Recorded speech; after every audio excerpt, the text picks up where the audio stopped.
शरीर के सामान्य तापमान से अधिक होने की स्थिति को बुखार कहा जाता है। चिकित्सा विज्ञान में बुखार हमारे शरीर को संक्रमण से बचाने का एक तरीका है। इसीलिए बुखार को संक्रमण यानी इन्फेक्शन से होने वाली बीमारी भी माना जाता है, क्योंकि बुखार होने पर हमारे शरीर पर इन्फेक्शन यानी बुरे बैक्टीरिया का हमला होता है, जिससे बचने के लिए शरीर में मौजूद वाइट ब्लड सेल्स एक्टिव हो जाते हैं। इससे शरीर का तापमान बढ़ जाता है और शरीर में कपकपी महसूस होने लगती है। किन कारणों से आता है ये बुखार?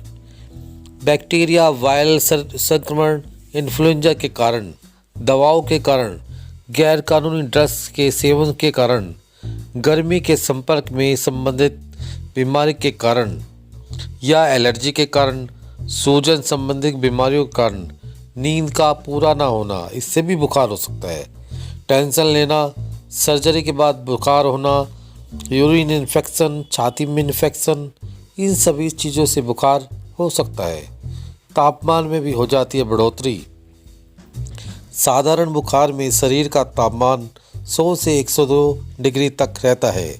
हालांकि कभी कभी 103 डिग्री फ़ारेनहाइट तक हो जाता है, लेकिन डेंगू में शरीर का तापमान 103 फ़ारेनहाइट डिग्री से ऊपर चला जाता है और जो बढ़कर 105 डिग्री तक हो जाता है। बुखार का सामान्य व घरेलू उपचार, इससे भी बुखार सही हो सकता है। तुलसी की पत्ती आयुर्वेदिक गुणों से भरपूर होती है। यह इम्यूनिटी बढ़ाने के लिए भी यूज़ होती है। तनाव, सिरदर्द और इन्फेक्शन से राहत दिलाने के लिए काम करती है। एक लौंग अच्छी तरह से पीस ले बारीक और हल्के गर्म पानी के साथ ले, इससे बुखार जल्दी उतर जाता है और ठीक हो जाता है। पुदीना बुखार में आई कमजोरी को दूर करने में बहुत मदद करता है।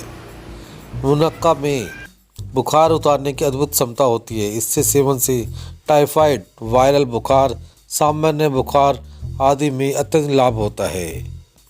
बुखार में मुनक्का खाने से लाभ होता है।